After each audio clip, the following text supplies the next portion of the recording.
I think that the most striking thing, which is the characteristic ultimately of any missionary, is perseverance. Perseverance and hard work and a lot of prayer. I think what needs to be understood is a little bit about the history of the Syro-Lebanese community in North America. Broadly speaking, you have two major ports of entry. Ellis Island, New York City, everybody tends to think about. The other one people tend not to think about so much as New Orleans in the south. And both of these were centers of migration. A tremendous number of the early immigrants of Syro-Lebanese background were actually, like my ancestors. The name Chapman means traveling peddler. And they were mostly peddlers.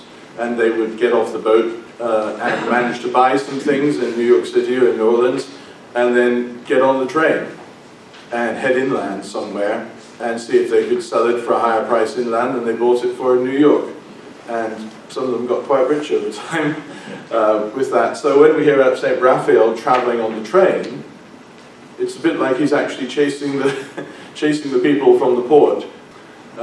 So he would follow them, then he would hear. So this story that Father Gregory quoted about the young men in the middle of the night, I'm sure St Raphael would have had some notion that there were people in that town. He didn't just chance upon them completely.